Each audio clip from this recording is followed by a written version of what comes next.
Next topic is volcanism. ठीक है, जब हम जो है इग्नियस रॉक पढ़ रहे थे तब हमने वोल्केनिज्म देखा था। ठीक है, डेफिनेशन देख लेते हैं।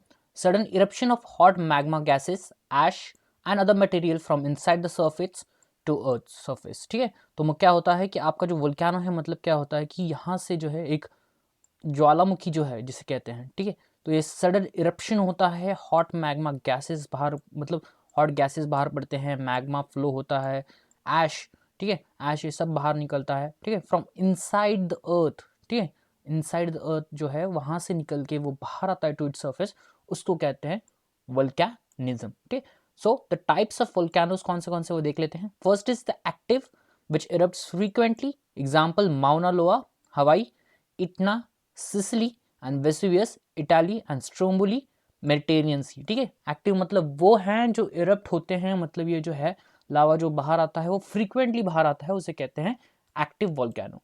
Next is dormant. डोमेंट मतलब जो है not erupted for quite some time, example the Fujiyama Japan, Krakatoa Indonesia and Barren Island India. ठीक है, डोर्मेंट मतलब जो है कुछ साल तक जो है फूटा नहीं है, पर वो कभी भी जो है फट सकता है। ठीक है, third is extinct, not erupted for several centuries, examples Arthur's Seat, Edinburgh, Scotland. ठीक है, एक्सटिंक्ट का मतलब वही है जो मतलब इनके ज्वालामुखी जो है वो खत्म हो चुका है, वो अभी जो है कभी भी नहीं फूटेंगे। तो एग्जाम्पल्स हैं earth's Seat, Edinburgh and Scotland. Next is the ring of fire. Hundreds of active volcanoes found on the land near the edges of the Pacific Ocean is called a ring of fire। ठीक है, Pacific ocean में जो है active volcanoes की एक belt है, ठीक है, near the edges of Pacific Ocean, तो उनको कहते हैं रिंग ऑफ फायर। नेक्स्ट जो है वो फैक्टर है tsunami. Large ocean waves that is caused by sudden motion of the ocean flow motion could be an earthquake, volcanic eruption or underwater slide। ठीक है, तो सुनामी होती क्या है कि आपके जो है समुंदर में है, ठीक है, या फिर आपके जो सी है या फिर आपके ओशन जो है वहां पर जो है सडन मोशन होता है। क्यों होता है, वो कोई भी रीजन हो सकता है, आइदर अर्थक्वेक या फिर वोल्केनिक इरप्शन, ठीक है, या फिर अंडर वाटर स्लाइड। इसकी वजह से जो आपकी लहरें जो हैं, ठीक है, वो बहुत ही ऊंची उठ जाती हैं। ठीक है, और जब ये लहरें बहुत ही ज़्यादा ऊंची उठ जाती हैं, इट हिट्स द कोस्ट, ठीक है, कोई भी कोस्ट को जब हिट करती है तो उसे कहा जाता है tsunami.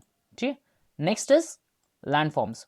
There are three major landforms, mountain plateaus and plains. ठीक है, माउंटेन्स हैं, प्लेट्यूज हैं और प्लेन्स हैं। First mountains, an uplifted portion of the earth surface is called hill और अ माउंटेन। ठीक है, कोई भी आपका अगर अपलिफ्टेड पोर्शन हो, ठीक है, दिस, ठीक है, अगर ये हम बात कर रहे हैं अपलिफ्टमेंट की, अगर कोई भी अपलिफ्टेड सरफेस हो, ठीक है, आपका अर्थ का, तो उसे कहते हैं माउंटेन या फिर हिल्स। अब इनके क्लासिफिकेशन भी है, इनके क्लासिफिकेशन 4 टाइप्स में किए गए हैं। First is fold mountains. ठीक है, this are formed by the folding of crustal rocks by compressive force, that is example Himalayas, Alps and Europe. ठीक है, तो आप फोल्ड माउंटेन्स होते कैसे हैं, ठीक है, आप समझ लो कि अगर कोई दो कॉन्टिनेंटल शेल्फ्स हों, ठीक है, अगर वो जो है एक दूसरे से टकरा जाती हैं तो वो एक फोल्ड निर्माण करेंगी। ठीक है, फोल्ड बनाएंगी ऊपर की तरफ। ठीक है, अगर ये फोल्ड बनता है तो इसे कहते हैं फोल्ड माउंटेन। अगर ये जो है कॉन्टिनेंटल शेल्फ से जो है अगर दोनों जब पास आ जाते हैं और एक बड़ा सा जो है फोल्ड बन जाता है, ठीक है, और उससे अगर कोई माउंटेन तैयार हो रहा है तो उसे कहते हैं फोल्ड माउंटेन्स। ठीक है, तो हिमालय जो है वो एक टाइप ऑफ फोल्ड माउंटेन्स है, और एल्प्स जो है यूरोप में वो एक टाइप के फोल्ड माउंटेन। आपको समझ गया होगा कि फोल्ड माउंटेन मतलब जब भी दो क्रस्ट जो है या फिर आपके जो दो शेल्स है, कॉन्टिनेंटल शेल्स या फिर आपके रॉक्स हैं, वो आते हैं एक दूसरे से टकराते हैं और ऊपर की तरफ अपलिफ्ट होते हैं। ठीक है, जब भी वो ऊपर की तरफ अपलिफ्ट होंगे और माउंटेन का शेप बनाएंगे तो उनको कहते हैं fold mountains.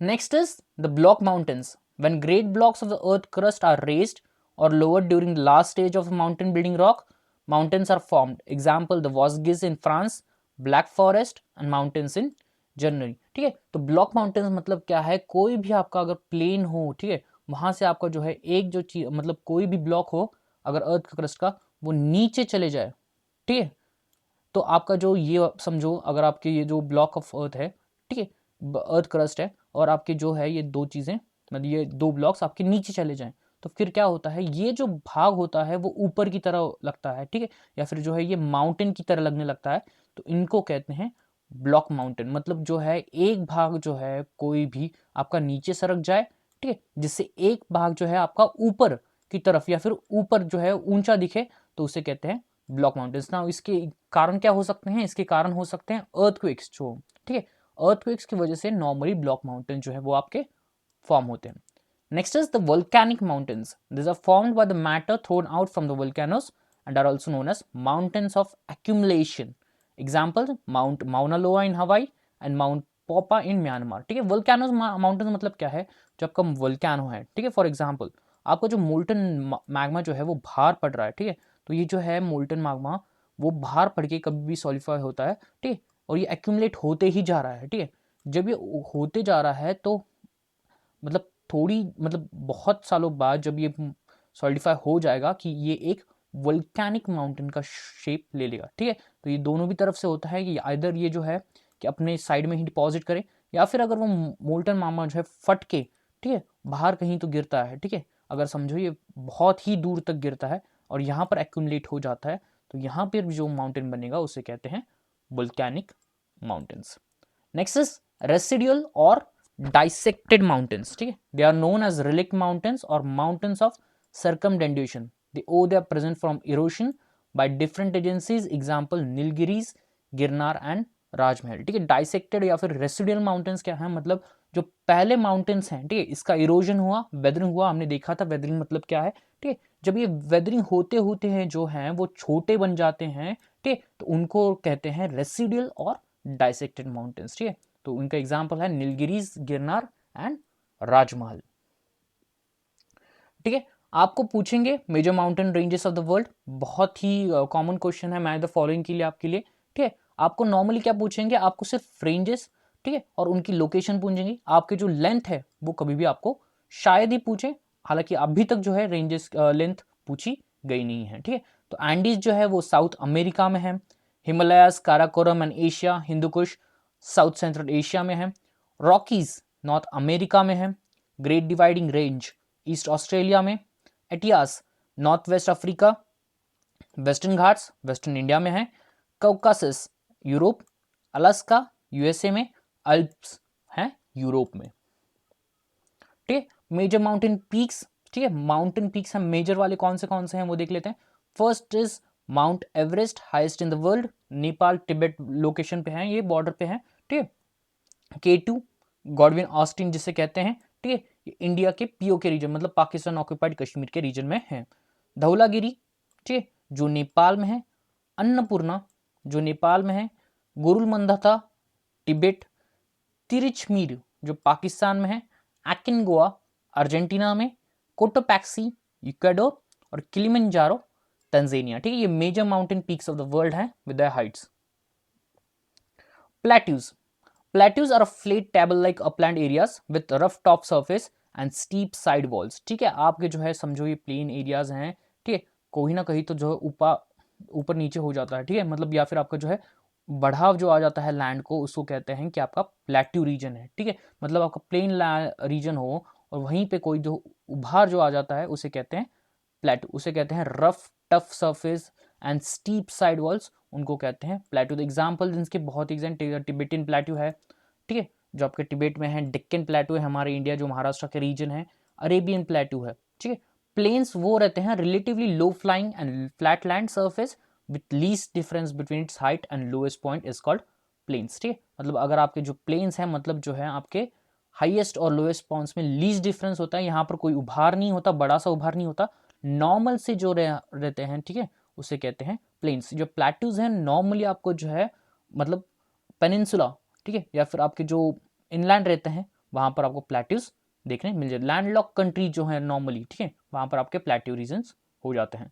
Famous plateaus of the world, Tibetan plateau that is between the Himalayas and Kunlun mountains, Deccan plateaus that is in the southern India, Arabian plateau that is south west Asia. ठीक है, आपको सिर्फ location याद रखनी है इनकी famous plateaus of the world की। ठीक है, प्लेट्यूज ऑफ ब्राजील जो है वो सेंट्रल एशियन साउथ अमेरिका में है, प्लेट्यू ऑफ मेक्सिको मेक्सिको में है, प्लेट्यू ऑफ कोलंबिया यूएसए, ठीक है, यूएसए का जो देश है वो प्लेट्यू ऑफ कोलंबिया पे है, प्लेट्यू ऑफ मेडागास्कर मेडागास्कर, और plateau of Alaska, north west north America, plateau of Bolivia is Andes mountain, Great Basin plateau south of Colombian plateau, ठीक है, Colorado plateau south of Great Basin plateau USA. आपको जो location है वो याद रहनी चाहिए एग्जाम पॉइंट ऑफ व्यू से, ठीक है। नेक्स्ट पॉइंट है, मेजर पॉइंट है एटमॉस्फियर, ठीक है। यहाँ पर आपके जो है मैक्सिमम क्वेश्चन बनते हैं, कंसेप्चुअल क्वेश्चन जो है आपके यहाँ से आपको पूछा जा सकते हैं, ठीक। The vast expanse of air which envelopes the earth all round is called atmosphere, ठीक। जो भी आपकी एयर है जो एनवेलप करती है आपके अर्थ को, ठीक है, पूरी तरह से, उसको कहते हैं atmosphere. It extend 2000 of kilometre, ठीक है। आप अगर आपका अर्थ लो, ठीक है, तो आपका जो है आपको पूरी अर्थ को जो है एक बहुत सारी गैसेज जो है एनवेलप करके रखा है, उसी को जो है आप एटमॉस्फियर कहते हैं। उनको एक्सटेंशन कितना है, 2000 ऑफ किलोमीटर्स इनका एक्सटेंशन हो सकता है। Next, it protects the earth surface from sun's harmful ultraviolet rays, ठीक है। अर्थ सरफेस को यही जो है एटमॉस्फियर आपके हार्मफुल अल्ट्रावायलेट रेज जो हैं उनसे प्रोटेक्ट करती है, ठीक है। क्यों करती हैं, अगर ये अल्ट्रावायलेट रेज जो हैं अगर नीचे आ जाती हैं, ठीक है, ज़मीन पे पड़ जाती हैं, या फिर इंसानों या फिर प्लांट्स या फिर एनिमल्स पे गिर जाती हैं, इंसानों में तो ये बहुत ही टाइप के स्किन कैंसर वगैरह कॉज कर सकती है। It also regulates the temperature preventing the earth from becoming too hot और टू कोल्ड, ठीक है। ये मेंटेन करती हैं बैलेंस। एटमॉस्फियर बहुत ही ज़्यादा इंपॉर्टेंट है हमारे अर्थ का बैलेंस मेंटेन करने के लिए। अगर एटमॉस्फियर नहीं होती तो अर्थ आइदर बहुत ज़्यादा हॉट होता या फिर बहुत ज़्यादा कोल्ड होता। The major constant of air in the atmosphere are nitrogen, ठीक है, बहुत ही बेसिक चीज़ है। 78% जो है वो नाइट्रोजन होता है सबसे ज़्यादा, ऑक्सीजन उसके बाद 21%, argan 0.933% and carbon dioxide is 0.03%। Carbon dioxide जो है आपके सबसे नीचे होती है, एरेगन होती है 0.933%, ठीक है। सिर्फ इतनी जो है वो एरेगन गैस है आपकी, ठीक है। मेजर कौन सी है, नाइट्रोजन, उसके बाद oxygen, argan 0.933 and carbon dioxide सबसे कम 0.03%। इसी वजह से जो है हम अर्थ पे रह सकते हैं, इतनी कम कार्बन डाइऑक्साइड मात्रा की है उनकी वजह से। Next is beside water vapour, dust particle, smokes, salts and other impurities are present in are varying quantity, ठीक है। एटमॉस्फेयर में डस्ट पार्टिकल्स भी हैं, स्मोक्स भी हैं, सॉल्ट्स भी हैं, कुछ इम्प्योरिटीज भी हैं, ठीक है, पर वेरिंग क्वांटिटीज में ये हो सकती हैं इन गैसेस के साथ प्रेजेंट, ठीक है। Structure of earth atmosphere, structure of earth atmosphere very basic point, ठीक है, आपको बचपन से पढ़ाया होगा ये पॉइंट, ठीक है। फर्स्ट इज लेयर्स, ठीक है, जो है ट्रोपोस्फियर, स्ट्रेटोस्फियर, मेसोस्फियर, आयनोस्फियर, सब लेयर्स आपको बताई थी, ठीक है। तो लाइन बाय लाइन जो है हम वो पढ़ेंगे, देखेंगे इसको, ठीक है।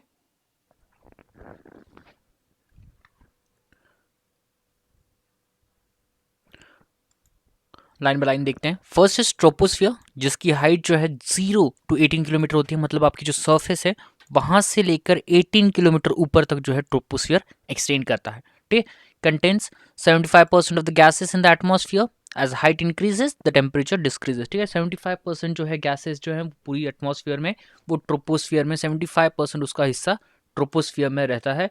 और ठीक है, जैसे भी आपके हाइट जो है इंक्रीज होती है यहाँ पर, ठीक है, ट्रोपोस्फियर में, मतलब आपकी जो है सरफेस से, ठीक है, आपका जो ट्रोपोस्फियर एक्सटेंड करता है 18 किलोमीटर तक। जैसे आपको पता है कि आप जैसे ऊपर ऊपर चले जाते हैं, मतलब कोई भी पहाड़ चढ़ जाते हो, आपकी जो टेम्परेचर है वो बहुत ज़्यादा कम हो जाने लगता है, ठीक है। तो यहाँ पर भी वही फिनोमिनन है, आपकी ट्रोपोस्फियर में आपकी जैसे हाइट बढ़ेगी, ठीक है, फ्रॉम द सरफेस, वैसे ही आपकी जो है टेम्परेचर यहाँ पर घटेगा, ठीक है। अबाउट 6.5 डिग्री सेल्सियस पर किलोमीटर जो है यहाँ पर आपकी पड़ती है, ठीक है। आपके मतलब 1 किलोमीटर आप ऊपर जाओगे तो वैसे ही आपकी जो है 6.5 डिग्री सेल्सियस आपका जो है वो कम होगा, ठीक है। नेक्स्ट इज स्ट्रेटोस्फियर, जो आपकी है 18 to 50 किलोमीटर तक एक्सटेंड करती है। This layer contains the ozone layer, ठीक है। आपको ये याद रखना है, बहुत ही इंपॉर्टेंट पॉइंट बन जाता है एग्जाम पॉइंट ऑफ व्यू से, कि आपकी जो है स्ट्रेटोस्फियर में जो है आपका ओजोन लेयर है, ठीक है। This temperature remains Fairlie constant at upper layer, temperature is almost 0 degree Celsius. यहाँ पर जो टेम्परेचर है वो कांस्टेंट रहता है, आपका अपर लेवल टेम्परेचर है ऑलमोस्ट 0 डिग्री सेल्सियस होते हैं, ठीक है। और एक फैक्ट जो है स्ट्रेटोस्फीयर के बारे में ये कि आपके जो प्लेन्स होते हैं, ठीक है, आपके जो एरोप्लेन्स होते हैं या फिर आपके जो फाइटर जेट्स होते हैं, ठीक है, ये सभी जो हैं वो स्ट्रेटोस्फीयर में उड़ते हैं, ठीक है। एक बार क्वेश्चन पूछा गया था कि वो कौन से लेयर में उड़ते हैं, स्ट्रेटोस्फीयर में उड़ते हैं। वो क्यों उड़ते हैं स्ट्रेटोस्फीयर में? आपके जो ट्रोपोस्फियर में है, ठीक है, आपकी बहुत सारी गैसेस अगर रहती हैं, आपके जो मेजर क्लाइमेट चेंजेस वगैरह भी जो होते हैं वो ट्रोपोस्फियर में होते हैं, ठीक है। मतलब लाइटनिंग हो गया, रेन हो गया, थंडर्स एंड एवरीथिंग, स्टॉर्म्स वो होते हैं वो आपके ट्रोपोस्फियर में होते हैं। स्ट्रेटोस्फियर जो होता है वो पूरी तरह से इन सब चीज़ों से क्लियर होता है, इसलिए जो है आपके प्लेन्स और everything they go from the stratosphere, ठीक है। Next is mesosphere. स्ट्रेटोस्फियर के बाद आता है मीजोस्फियर, 50 to 80 किलोमीटर तक है। Okay, this is the coldest region of the temperature. The temperature drops to about -100 degree Celsius. यहाँ पर जो है आपके टेम्परेचर है -100 डिग्री सेल्सियस तक चला जाता है, बहुत ही ज़्यादा ठंडा रीजन है। Next is ionosphere. मीजोस्फियर के बाद 80 to 600 kilometres. Radio waves are bound off the ions and reflect back to the earth. This generally helps radio communication, ठीक है। ये भी जो है यही एग्जैक्ट क्वेश्चन या फिर एग्जैक्ट पॉइंट हम कह सकते हैं जो एग्जाम पॉइंट ऑफ व्यू से इंपॉर्टेंट है, और ये 2 या 3 बार पूछा गया था कि जो है आपके रेडियो वेव जो है वो कौन से स्फीयर से रिफ्लेक्ट होते हैं, तो उसका आंसर है आपके आयोनोस्फीयर से जो है ये रेडियो वेव्स रिफ्लेक्ट होते हैं, ठीक है। Next and the last one is the exosphere, ठीक है। About 600 kilometre, upper part of exosphere is called magnetosphere. The temperature keeps on rising constantly at the high rate, और उसके बाद जो है पूरी तरह से कोई भी टेम्परेचर एग्जिस्ट नहीं करता एक्सोस्फीयर में, ठीक है। यहाँ पर जो है टेम्परेचर आपका बढ़ते रहता है, उसके बाद जो है खत्म हो जाता है, ठीक है। और एक्सोस्फीयर के बाद जो होता है नेक्स्ट इज स्पेस, ठीक है, जिसे हम स्पेस कहते हैं, ठीक है। वहां पर कोई भी टेम्परेचर एग्जिस्ट नहीं करता। This is the end of the atmosphere. Next is the green effect and the global warming, ठीक है। बहुत ही अच्छा टॉपिक है और बहुत ही बड़ा टॉपिक है, ठीक है। ये टॉपिक जो है वो बहुत बार न्यूज़ में रहता है, इनके बहुत सारे एग्रीमेंट्स होंगे, बहुत सारी चीज़ें जो होती हैं ग्लोबल वार्मिंग के ऊपर वो भी न्यूज़ में रहती हैं, ठीक है। होता क्या है ग्लोबल वार्मिंग ये जान लेते हैं। और green house gas, sometimes abbreviated as GHG, is a gas in the atmosphere that absorbs and emits radiation within the thermal infrared region. This process is a fundamental cause of the greenhouse effect, ठीक है। तो आपको जो है green house effect जानना है। बहुत बार अगर जब स्टूडेंट से आप पूछते हो ग्रीन हाउस इफेक्ट जो है वो आपके लिए हानिकारक है या फिर आपके फायदे के लिए है, ठीक है, तो सभी जो कहते हैं जिन्होंने पढ़ा है वो बोल रहे हैं कि ग्रीन हाउस इफेक्ट जो है वो आपके लिए हानिकारक है। हालांकि ये जो ग्रीन हाउस इफेक्ट है ये बहुत ही इंपॉर्टेंट है आपके आपके टेम्परेचर जो है बैलेंस मेंटेन करने के लिए अर्थ का, ठीक है। आपकी अर्थ की जो वार्मथ है, ठीक है, वो मेंटेन करने के लिए आपका जो ग्रीन हाउस इफेक्ट है ये इंपॉर्टेंट है। ग्रीन हाउस इफेक्ट मतलब क्या है, जो आपके ग्रीन हाउस गैसेस होते हैं, ठीक है, एटमॉस्फेयर में, वो क्या करते हैं कि आपका जो थर्मल रेडिएशन होता है, ठीक है, आपका थर्मल रेडिएशन जो सन से इमिट होता है वो उनको ट्रैप करते हैं और आपकी जो अर्थ है उसको वार्म रखते हैं, ठीक है। अगर ये नहीं होता तो आपका जो अर्थ है, ठीक है, तो वो कोल्डेस्ट रीजन या फिर कोल्ड प्लैनेट बन जाता है, ठीक है। तो ये बहुत इंपॉर्टेंट है ग्रीन हाउस गैसेस ट्रैप करने के लिए। The primary green house gas in the earth atmosphere are water vapour, carbon dioxide, methane, nitrous oxide and ozone, ठीक है। तो हमारी ग्रीन हाउस गैसेस कौन से अर्थ एटमॉस्फेयर में प्रेजेंट, वो है पानी के वेपर्स हैं, कार्बन डाइऑक्साइड्स हैं, मेथेन है, उसके बाद नाइट्रस ऑक्साइड्स हैं, उसके बाद ओजोन, ठीक है। In the solar system the atmosphere of Venus, Mars and Titan also contains the same green house gases, ठीक है। तो आपके जो वीनस है, मार्स है, या फिर आपका जो टाइटन है, ठीक है, सॉरी स्पेलिंग इज टाइटन, ठीक है। टाइटन जो है आपका वो सैटेलाइट जो है वो भी जो है वहाँ पर भी जो ग्रीन हाउस इफेक्ट्स आपको दिखने मिल जाएंगे। Global warming is the increase of earth's average surface temperature due to the effect of green house gases such as carbon dioxide emissions from burning fossil fuels or from deforestation. This is type of green house effect, ठीक है। तो global warming होती क्या है, किस वजह से होती है, आपका ग्रीन हाउस इफेक्ट जो है वो प्राइमरली बहुत ही अच्छी चीज़ है, ठीक है, कि हम जो है अर्थ का वार्मनेस जो है वो मेंटेन करके रखते हैं, ठीक है। पर जो ये अभी देख रहे हो आपकी कार्बन डाइऑक्साइड इमिशन जो बढ़ रहा है, ठीक है, हम फॉसिल फ्यूल्स बर्न कर रहे हैं जैसे पेट्रोलियम हो गया या फिर कोल हो गया, ठीक है। इसके वजह से क्या हो रहा है कि कार्बन डाइऑक्साइड जो है वो हमारे अर्थ के एटमॉस्फेयर में बहुत ज़्यादा मिल रहा है। उसकी वजह से क्या हो रहा है कि ये जो हमने कहते हैं थर्मल रेडिएशन हमने मेंटेन करना चाहिए था उससे ज़्यादा ठीक है, गर्माहट जो है अर्थ को मिल रही है और इसी वजह से जो है ग्लोबल वार्मिंग की सिचुएशन आ चुकी है। ठीक है, ग्लोबल वार्मिंग मतलब हमारी अर्थ की वार्मिंग होना शुरू हो चुकी है। आप देखोगे इनके इफेक्ट्स कौन से इनके इफेक्ट जैसे आपने देखा होगा कि आइसबर्ग्स जो है इस गर्माहट की वजह से बहुत ज़्यादा मेल्ट हो रहे हैं। ठीक है,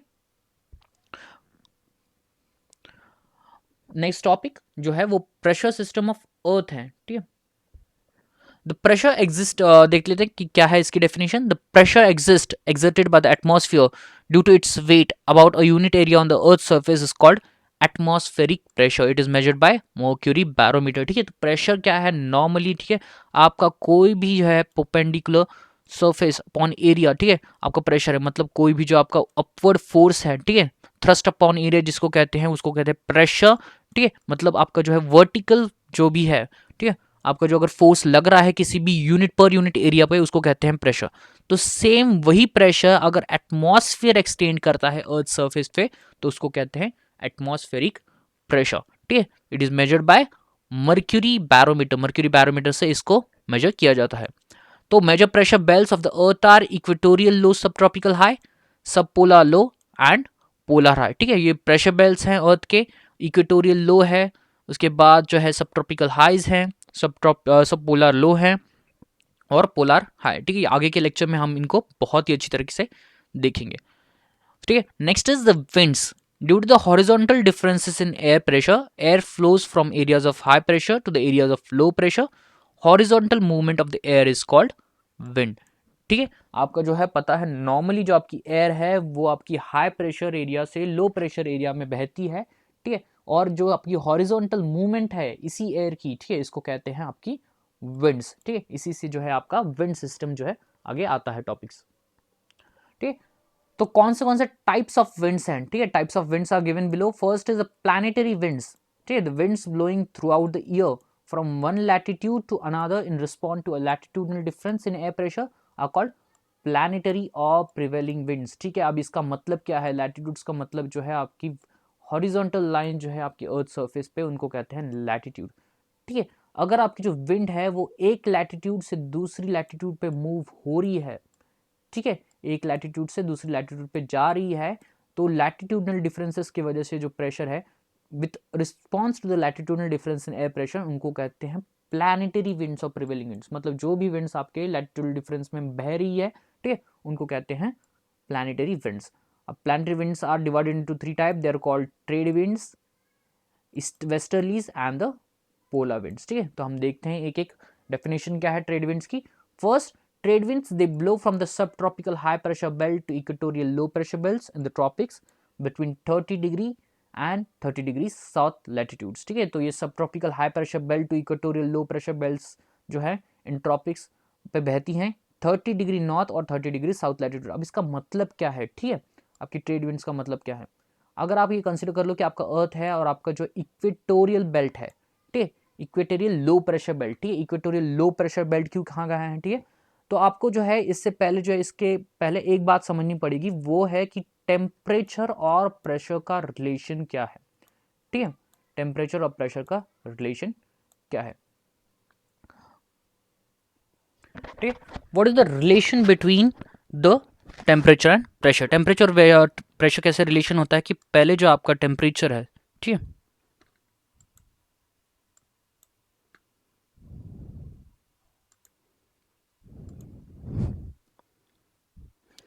ठीक है, टेम्परेचर और प्रेशर का रिलेशन क्या है कि आपका जो टेम्परेचर और प्रेशर है, अगर आपका टेम्परेचर हाई होता है तो प्रेशर जो होता है वो लो होता है। ठीक है, आपका अगर प्रेशर हाई होता है तो आपका टेम्परेचर लो होता है। मतलब आपका जो है इन्वर्सली प्रोपोर्शनल रिलेशन जो है यहाँ पर टेम्परेचर और प्रेशर का है। ठीक है, तो आपके जो इक्वेटर पे है, जो मैंने बताया था पहले आपको कि इक्वेटर पे जो है आपकी मैक्सिमम सनरेज, ठीक है, मैक्सिमम सनलाइट जो है यहाँ पर होती है। जब मैक्सिमम सनलाइट होती है आपके इक्वेटर पे, मतलब क्या होगा कि हाई टेम्परेचर होगा। हाई टेम्परेचर का मतलब है inversely proportional to the pressure. इसका मतलब कि लो प्रेशर बेल्ट वहां पर होगा, इसलिए कहा गया है कि इक्वेटोरियल जो है लो प्रेशर बेल्ट है।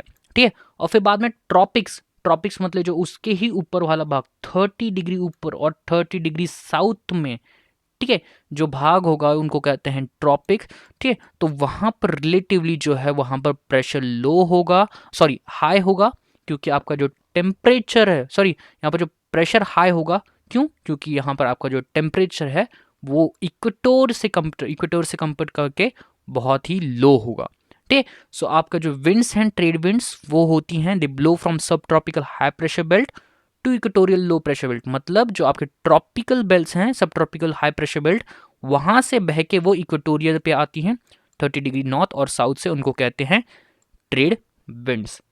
नेक्स्ट विंड का टाइप जो है वो है westerlies. They blow from sub tropical high pressure belt to the sub polar low pressure belt in the temperate latitudes between 30 degree and 60 degree on the either side of the equator. These are called roaring 40s and furious 15s and striking और screaming 60s। ठीक है, ये जो line है वो बहुत important है आपके लिए। यही लाइन जो है वेस्टर्लीज के कंसेप्ट में आपको पूछी जाती है। ये सब ट्रॉपिकल हाई प्रेशर बेल्ट जो होता है वहां से वह सब पोलर लो प्रेशर, ठीक है, पोलर लो प्रेशर बेल्ट में जो है वो बहती है 30 डिग्री और 60 degree on either side of equator. इनको ये जो नाम है आपको ये याद रखने हैं, 40s, furious 50s and striking and screaming 60s। Last one जो है वो पोलर विंड्स हैं। पोलर विंड्स इटसेल्फ मतलब जो है पोलर रीजन से जो बहती हैं, ठीक है। They blow from the polar high pressure belt. यहाँ पर क्यों हाई प्रेशर बेल्ट होगा? हाई प्रेशर बेल्ट इसलिए क्योंकि आपका जो पोलर रीजन है, ठीक है, वहां पर टेम्परेचर लो है। टेम्परेचर लो मतलब प्रेशर आपका हाई, ठीक है। They blow from the polar high pressure belt to the sub polar low pressure belt between 16 degree latitude and pole on both sides of the equator, ठीक है। next are the periodic winds, ठीक है, they change the direction periodically within the change and pressure and temperature, example monsoon, land and sea breeze, ठीक है। ये periodic winds होते हैं, मतलब ये जो अपना डायरेक्शन है वो अपने प्रेशर और टेम्परेचर के हिसाब से जो है कर सकते हैं चेंज, ठीक है, इसलिए इनको कहते हैं पीरियोडिक विंड। अब next is the local winds. Local wind जो होते हैं, local wind develop as a result of local differences and temperature pressure, example foehn, chinook and loo. Loo जो है वो आपकी इंडिया में है, आपकी जो चिनुक है यूएसए में है, ठीक है। फोन आपकी जो है वो चाइना में है, ठीक है। तो लोकल विंड्स हैं, ठीक है, सॉरी फोन जो है आपकी अरेबिया में जो है वो वहां पर बहती है, ठीक है। जो आपके लोकल विंड्स हैं मतलब क्या है, आपके लोकल डिफरेंसेस, मतलब आपके जो रीजन के टेम्परेचर और प्रेशर की वजह से जो बहती हैं वो उनको कहते हैं लोकल विंड्स, ठीक है। Next is cyclones. Rapid inverse circulation of air masses with low pressure at centre, it is anti clockwise to the northern hemisphere and clockwise in the southern hemisphere. Cyclones जो है आपको सबको पता है कि आपका जो, ठीक है, ऐसे कुछ दिखते हैं, ठीक है। तो यहाँ पर क्या है, सिर्फ आपको याद रखने की क्या जरूरत है कि rapid inverse circulation of air masses, ठीक है। इनवर्स सर्कुलेशन आपका जो अगर होगा, ठीक है, मतलब कुछ ऐसे, ठीक है, तो उसे कहते हैं साइक्लोन्स, ठीक है। With low pressure at centre, इसका जो प्रेशर है लो प्रेशर होता है, बहुत ही लो प्रेशर होता है सेंटर में, ठीक है। और ये एंटी क्लॉकवाइज घूमते हैं नॉर्दर्न हेमिस्फीयर में, ठीक है, और क्लॉकवाइज घूमते हैं सदर्न हेमिस्फीयर, ठीक है। साइक्लोन्स के बारे में सिर्फ आपको ये याद रखना है कि नॉर्दर्न हेमिस्फीयर में जो है वो एंटी क्लॉकवाइज घूमेंगे। एंटी क्लॉकवाइज मतलब कैसे घूमेंगे, ये कुछ ऐसे घूमेंगे, ठीक है। और आपके जो सदर्न हेमिस्फीयर में वो कैसे घूमेंगे, सदर्न हेमिस्फीयर में जो है वो क्लॉकवाइज घूमेंगे, ठीक है। Anticyclones, rapid outward movement of an air masses with a higher pressure at center, ठीक है। आपकी जो अगर रैपिड मूवमेंट हो रही है एयर मास की, ठीक है, आउटवर्ड डायरेक्शन में, ठीक है, तो उसको कहते हैं आपका एंटी साइक्लोन, ठीक है।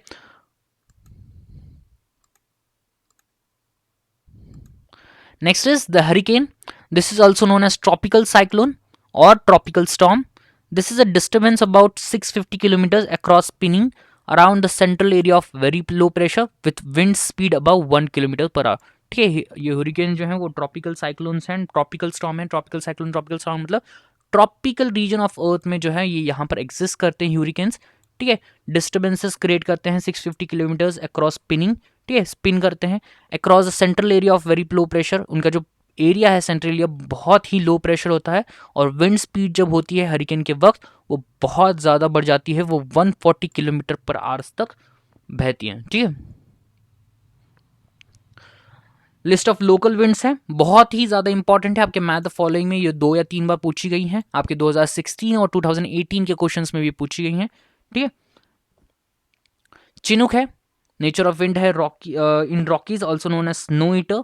फोन है, hot dry wind in the Alps. खमसीन जो है वो इजिप्ट की है। ठीक है। सिरोक्को जो है वो मेडिटेरियन सी से हैं, हरमटान जो है वो वेस्टर्न अफ्रीका से हैं, ठीक है। फोवन जो है वो आपके अरेबिया और फिर बाद में यूरोप उस भाग जो है वहाँ पर भी बहती हैं, एल्प्स में बहती हैं, ठीक है। हरमतन बोरा, बोरा जो है वो आपकी इटली के यहाँ पर बहती हैं, from Hungary to the north of Italy ये बहती हैं, ठीक है। ऐसी ही जो आपकी मिस्ट्राल है, पूनास है, ब्लिजार्ड है, परगा है, नॉर्वेस्टर, लेवांटर, सैंटाना, ठीक है। आपको जो है ये वीडियो पॉज करना है और ये आपको विंड जो है याद रखना है, क्योंकि मैथ द फॉलोइंग में जो है ये क्वेश्चन फिक्स आपका बन जाता है। Major rivers of the world, major rivers of the world जो हैं वो आपको मैथ द फॉलोइंग में ही पूछेंगे वर्ल्ड के, इसमें ये ऑब्जेक्टिव टाइप के क्वेश्चंस में आपके ये आंसर्स बन जाते हैं, बहुत ही इजी होते हैं, आपको याद रिमेम्बर करना। आप जो है एटलास देखनी पड़ेगी आपको, एटलास के रेफरेंस से जो ही ये याद रह सकता है। फर्स्ट है नाइल, नाइल जो है इसका ओरिजिन जो है विक्टोरिया लेक है, ये पूछा गया है क्वेश्चन, ठीक है। आपको major rivers in the world उसके ओरिजिन्स आपको पूछे जाते हैं। अमेजॉन ये एंडीज से निकलती है जो पेरू में है। यांगजा टिबेटन काइंग प्लेटू, मिसिसिपी मिसोर इन लस्का लेक, ठीक है। फॉलोड बाय युंगहो, Yenisei, Congo, Amur, Lena, Mekong and niger, ठीक है। आपको ये सभी जो नाम हैं वो याद रखने होंगे math the following point of view से, आपका ये फिक्स आंसर जो है यहाँ पर बन जाता है अगर आप ये पढ़ लेते हो तो। Cyclones of the world, cyclones of the world भी हैं, ठीक है, नाम है। टाइफून्स हैं जो चाइना सी में ओरिजिनेट होते हैं, ठीक है। आपका जो है नाम पता होने चाहिए और उनके ओरिजिनेशन जो पॉइंट है वो पता होने चाहिए, हालांकि ये क्वेश्चन सिर्फ 2 बार पूछा गया है अभी तक, ठीक है। ट्रॉपिकल साइक्लोन्स हैं जो इंडियन ओशंस में होते हैं। ह्यूरिकेन्स जो हैं वो कैरिबियन सी, ठीक है, नॉर्मली यूएसए को जो है ह्यूरिकेन्स हिट करते हैं, कैरिबियन सी में बनते हैं ये। टोर्नाडोज जो हैं वो यूएसए में होते हैं और बिली वाइलीज जो हैं वो नॉर्दर्न ऑस्ट्रेलिया में होती हैं। बेसिक क्वेश्चन है, बहुत ही इजीली आप इनका आंसर दे सकते हो एग्जाम्स में। Important canals of the world, important canals of the world में है पैनमा, पैनमा जो है वो पैसिफिक ओशन विथ कैरिबियन सी जो है उसके अंदर है।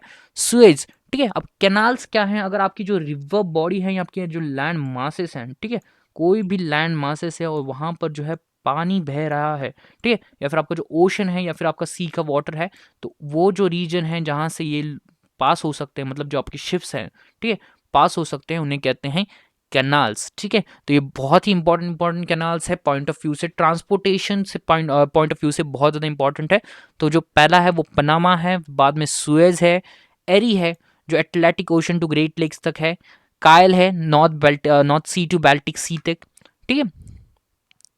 उसके बाद है next is the deepest point of oceans, ठीक है, जो आपके समुद्र तल है, ठीक है, समुद्र का सबसे नीचा और गहरा तल जो है, ठीक है, डीपेस्ट पॉइंट ऑफ ओशंस। ये भी क्वेश्चन 1 या 2 बार पूछा गया है आपको कि ओशंस कौन से हैं, ये आपको याद रखने हैं। पैसिफिक में जो है मरायना ट्रेंच है, अटलांटिक में जो है पर्तोरिको ट्रेंच है, इंडियन, ठीक है, इंडियन ओशन में जो है आपका जावा ट्रेंच है, और आर्कटिक में जो है आपका यूरेशियन बेसिन है, ठीक है। तो ये जो क्वेश्चन है नॉर्मली मैथ द फॉलोइंग में भी पूछ सकते हैं या फिर आपके ऑब्जेक्टिव टाइप के क्वेश्चन में भी पूछ सकते हैं, जहां पर आपको जो 2 या 3 सेंटेंसेस दिए जाएंगे और आपको दिया जाएगा कि ये आंसर्स करेक्ट है या नहीं, या फिर ये जो सेंटेंसेस है या फिर कौन सा सेंटेंस है, 1 करेक्ट है, 2 करेक्ट है या फिर 3 करेक्ट है, 1 या 2 करेक्ट है। आपको ऐसे टाइप के क्वेश्चन में भी ये चीजें पूछ सकते हैं, ठीक है। Next is the important states of the world, ठीक है। Important states of the world बहुत ही इंपॉर्टेंट है कि बाब अल मंदेब, फर्स्ट इज बाब अल मंदेब, रेड सी और अरेबियन सी के बीच में जो है वो उसको कहते हैं, अरेबियन अफ्रीका के रीजन में होते हैं, ठीक है। तो स्टेट्स हैं, फिर बाद में बेरिंग है जो आर्कटिक ओशन और बेरिंग सी के बीच में है, Alaska and Asia, followed by Bosphorus, Dover, Florida, the Gibraltar, Malacca strait, Palk strait, ठीक है। ये जो मलक्का और पाक जो है वो बहुत ज़्यादा न्यूज़ में रहते हैं। दिस आर द, ठीक है, this is the passage between the in the water between the land masses, जो अलाउ करता है आपके शिप्स वगैरह जैसे कनाल करते हैं, ठीक है, सेम है जो है कैनाल्स की तरह, ठीक है, उसी तरह होते हैं। और ये बहुत ही इंपॉर्टेंट पॉइंट बन जाते हैं आपके, बहुत ही मतलब जब जोग्राफी पॉइंट ऑफ व्यू से या फिर international relation point of view से, ठीक। फर्स्ट बाब अल मंदेब हैं, पाक है, मैगलिन है, सुंदा है, ठीक है। आपको ये जो है वीडियो पॉज करके एक बार पूरी तरह से रीड कर लेना है। Important lakes of the world, ठीक है, लेक्स मतलब क्या है, ऐसी कोई भी वाटर बॉडी जो लैंडलॉक एरिया में हो या फिर, ठीक है, तो उसे कहते हैं लैंडलॉक एरिया भी नहीं, या फिर आपके लैंड मास में हो, ठीक है, ऐसे कह सकते हैं कि उसको लेक कहते हैं। फर्स्ट इज कैप्सियन सी है, ठीक है, एशिया में है। सुपीरियर लेक है कनाडा एंड यूएसए में। विक्टोरिया है अफ्रीका में। ह्यूरन है, मिशिगन है। टंगनीका है, Baikal, Great Bear, Aral and Great Slave. Tanganyika एक बार पूछा गया है आपको एग्जाम में, ठीक है, तो आपको जो है ये लेक्स जो है याद करने हैं, important, match the following point of view से बहुत ही इंपॉर्टेंट बन जाते हैं आपके। Next is the waterfalls. Waterfalls मतलब आपको पता है किसी भी जो है बड़े, ठीक है, बड़े जो है वैली से या फिर आपके जो है पानी की अगर बॉडी गिरती है, ठीक है, मतलब वाटर बॉडी जो है मतलब झरने की तरफ जो होती है, ठीक है, उससे ही मतलब झरना ही है जो इसको कहते हैं वाटरफॉल, ठीक है। तो सबसे बड़े बड़े वाटरफॉल जो हैं वो कौन से हैं? फर्स्ट इज एंजल फॉल्स जो वेनेजुएला में है। ट्यूगेला जो साउथ अफ्रीका में है। मोंगे नॉर्वे। योसेमाइट जो यूनाइटेड स्टेट्स में है। और कैटरबिल्ला यूमिला वो जो है वो पेरू में है।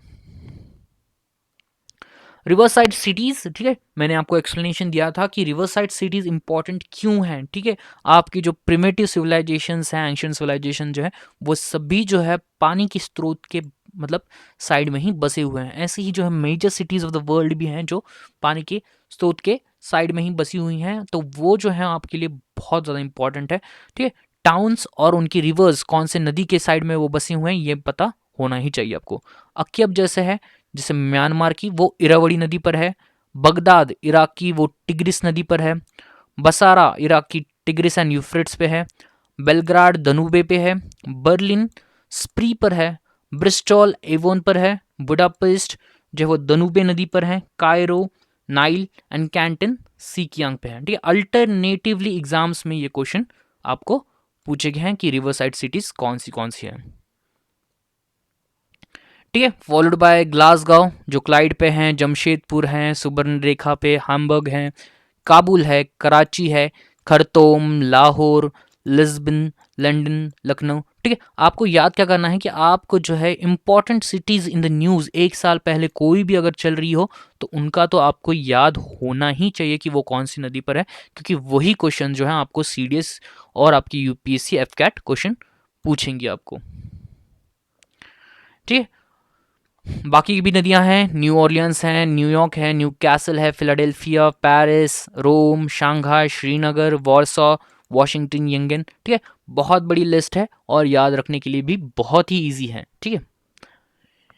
Greatest deserts of the world. Greatest deserts of the world, desert पता है आपको क्या है, ठीक है, रेगिस्तान, ठीक है, उसी ही वो डेजर्ट्स कहा जाता है।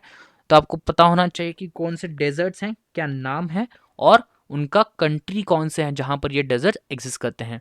पर्सिस सहारा जिसको लिबियन या नूबियन भी डेजर्ट कहा जाता है, नॉर्थ अफ्रीका में है। ऑस्ट्रेलियन डेजर्ट जो ऑस्ट्रेलिया में है जिसको गिब्सन, सिम्पसन और विक्टोरियन और ग्रेट सैंडी डेजर्ट भी कहते हैं। अरेबियन जिसको रूबल खली एंड अन-नफूद भी कहते हैं जो अरेबिया में है। दश ए लुत बैरन डेजर्ट जो ईरान में है। दश्त ए काबिर सॉल्ट डेजर्ट जो ईरान में है। दिसर्तो दी सेचुरा जो पेरू में है। एटकामा नॉर्थ चाइल्ड, पेटागोनिया जो अर्जेंटीनिया में है। कलाहारी जो बोत्सवाना में है और नमीब जो नमीबिया में है, ठीक है। उसके बाद जो इंपॉर्टेंट टॉपिक है वो है major islands of the world, ठीक है।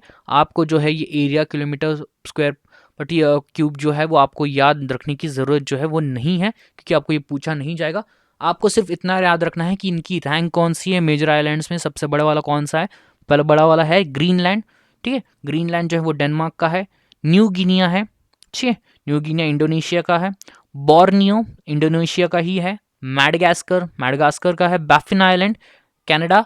सुमात्रा इंडोनेशियन, ठीक है। ये रैंक वाइज जो है आपको ये सब चीज़ें याद रखनी, हालांकि जो है फर्स्ट 5 जो है वो इंपॉर्टेंटली आपको याद रहनी चाहिए, ठीक है। बाकी आप जो है लॉजिकली आंसर कर सकते हो question. Next is the minerals of the world. Minerals of the world जो है, ठीक है, गोल्ड जो है मिनरल्स हैं, आपको याद रखना है कि मिनरल कौन से इंपॉर्टेंट है और लीडिंग प्रोड्यूसर कौन से हैं। जैसे गोल्ड का है चाइना, ठीक है। बॉक्साइट जो है वो ऑस्ट्रेलिया में सबसे लीडिंग प्रोड्यूसर है। कॉपर चाइल। प्लैटिनम जो है वो सबसे ज़्यादा साउथ अफ्रीका में है। क्रोमियम साउथ अफ्रीका में है। वैनेडियम चाइना में है। एंटीमोनी चाइना में है, ठीक है। ये याद रखने की क्यों ज़रूरत है, क्योंकि जो मिनरल एक्सपोर्ट्स हैं आपके, ठीक है, वो उन पे बेस्ड हैं, बहुत ही ज़्यादा आपकी कंट्री की इकोनॉमी जो है वो बेस्ड होती है कि आपके पास मिनरल्स कौन से एबेंडेंस में मिलते हैं। ठीक है, लीडिंग प्रोड्यूसर्स आपको याद रखने हैं इन सभी मिनरल्स के। ठीक है, उसके बाद है टंगस्टन, जो चाइना में ही मिलती हैं। फॉस्फेट, मोरक्को, वहाँ पर लीडिंग प्रोड्यूसर है। Manganese, China. डायमंड, रशिया में है ज़्यादा, सबसे ज़्यादा। Iron ore, China. पेट्रोलियम जो है वो आपका यूएसए में सबसे ज़्यादा है। ठीक, उसके बाद जो है ये जो क्वेश्चन है famous grasslands of the world. ठीक है, ये क्वेश्चन हर एग्जाम में पूछा ही जाता है, हर एग्जाम में। ठीक है, this no alternate questions to be asked, ज़्यादा से ज़्यादा ये एग्जाम से पूछा जाता है हर एग्जाम्स में। ठीक है, सीडीएस के हर एग्जाम में ये क्वेश्चन फिक्स आता है आपको कि ग्रासलैंड और उनकी कंट्रीज आपको पूछी जाती हैं। ठीक है, तो आपके फर्स्ट है स्टेपीज जो यूरेशिया में है। पुस्ताज जो हंगरी में है। प्रेरी यूएसए में। Pampas Argentina. Weld south Africa. Downs Australia. Canterbury जो न्यूजीलैंड में है। ठीक है, आपको जो है ये याद करके ही जाना होगा, क्योंकि यहाँ जो है आपका फिक्स क्वेश्चन बन जाता है सीडीएस एग्जाम्स के पॉइंट ऑफ व्यू से। Next is agriculture. Agriculture produce और उनके लीडिंग प्रोड्यूसर्स कौन से हैं। ठीक है, ये भी जो क्वेश्चन है वो मैच द फॉलोइंग में पूछा गया है, अल्टरनेटिवली एग्जाम्स में पूछे जाते हैं ये बार। ठीक है, तो फर्स्ट इज कॉफी। ठीक है, कॉफी जो है वो सबसे ज़्यादा ब्राज़ील में है, बचपन से हमें पढ़ा है। ठीक है, रबर जो है वो थाईलैंड में। टी चाइना में है। ऑयल पाम्स जो हैं वो इंडोनेशिया में ज़्यादा हैं। कोकोआ जहाँ से जिससे चॉकलेट बनती है वो सबसे ज़्यादा घाना में है।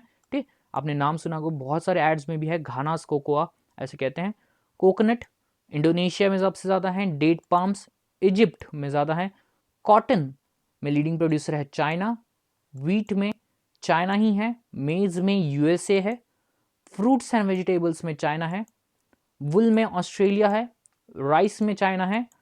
क्लोज में जंजीबार। ठीक है, ये नाम की कंट्री आपकी लीडिंग प्रोड्यूसर है। ठीक है, उसके बाद जो है इंपॉर्टेंट पॉइंट है कि ये जो है क्वेश्चन पूछे जाते हैं मतलब 2015 से 2019 के क्वेश्चन पेपर में जो है रैंडमली ये क्वेश्चन हर बार पूछे गए थे। ठीक है, आपको ये याद रखने के पड़ेंगे। इंटरनेशनल बाउंड्री लाइंस कौन सी है? First is Radcliffe line. ठीक है, इंडिया एंड पाकिस्तान की जो लाइन है, बॉर्डर लाइन है, उनको कहते हैं रेडिकलिफ लाइन। 1947 में ये डिसाइड की गई थी।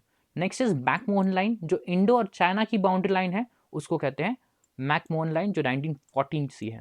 ठीक है, दुरंद लाइन, पाकिस्तान और अफगानिस्तान के बीच में जो लाइन है उसे कहते हैं दुरंद लाइन। ठीक है, Hindenburg line which is in between of Germany and Poland. Maginot line that is between the French and Germany. Oder Neisse that is between the Germany and Poland, मतलब दो लाइन है Germany और Poland के एक बीच में, वो है हाइडेनबर्ग और ऑर्डर नसीर। उसके बाद है Siegfried line between the Germany and France. ठीक है, उसके बाद 38th पैरेलल लाइन जो नॉर्थ और साउथ कोरिया को सेपरेट करती है। बाद में 49th पैरेलल लाइन जो यूएसए और कनाडा को सेपरेट करती है।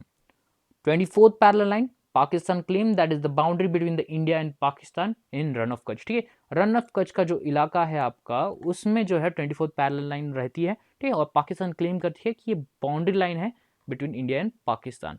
लास्ट उसके बाद जो है वो है 17th पैरेलल लाइन जो नॉर्थ वियतनाम और साउथ वियतनाम बीच है। ठीक है, highest and lowest point of the continent. Highest and lowest point of the continent बहुत ही इंपॉर्टेंट है आपके लिए। ठीक है, ये क्वेश्चन बन जाते हैं, बहुत ही इजी टाइप के क्वेश्चन यहाँ पर आते हैं। ठीक है, हाईएस्ट पॉइंट जो है वो आपके माउंटेन सी होंगे। ठीक है, लोएस्ट पॉइंट्स आइदर सीज हो सकते हैं या फिर प्लेटेज होते हैं या फिर प्लेन्स हो सकते हैं। ठीक है, फर्स्ट इज एशिया में माउंट एवरेस्ट सबसे बड़ा है, हाईएस्ट पॉइंट। फॉलोड बाय जो लोएस्ट पॉइंट है वो है डेड सी। अफ्रीका में माउंट किलिमंजारो सबसे हाइट है और लेक असाल जो है वो सबसे लोएस्ट पॉइंट है। नेक्स्ट, नॉर्थ अमेरिका में माउंट मैकिन्दी और lowest point is death valley. South America में माउंट एकिनगुआ और लोएस्ट पॉइंट वाल्देस पेनिनसुला। अंटार्कटिका में विंसन मैसिव और सबसे कम जो लोएस्ट पॉइंट जो है वो बेंटली सबग्लेशियल ट्रेंच है। यूरोप और बाद में ऑस्ट्रेलिया में सेम। ठीक है, इंपॉर्टेंट इंडस्ट्रियल सिटीज। ठीक है, इंपॉर्टेंट इंडस्ट्रियल सिटी जो है वो अभी रिसेंटली जो एग्जाम्स में है, ठीक है, पिछले 5 सालों से बहुत ही ज़्यादा पूछ रहे हैं कि इंपॉर्टेंट इंडस्ट्रियल सिटीज़ कौन सी हैं। ठीक है, तो फर्स्ट इज जो है आयरन एंड स्टील, ठीक है, आंशन चाइना जो है आयरन स्टील के लिए फेमस है। फिर बाकी जो है बाकू है जो पेट्रोलियम के लिए फेमस है। बेलफास्ट जो है वो शिप बिल्डिंग के लिए है। Birmingham iron and steel, Chicago meat packing, Detroit for automobiles, Havana for cigars and Hollywood for films. ठीक है, बहुत ही लॉजिकल है ये क्वेश्चंस। ठीक है, और आपको जो है इजीली ये जो क्वेश्चंस है वो आ जाएंगे। ठीक है, आपको ये लिस्ट जो है वो पढ़नी है। ठीक है, आपको नाम पढ़ना है कि कौन सी सिटीज़ हैं और वहाँ पर कौन सी इंडस्ट्रियल डेवलप हो चुकी हैं। ठीक है,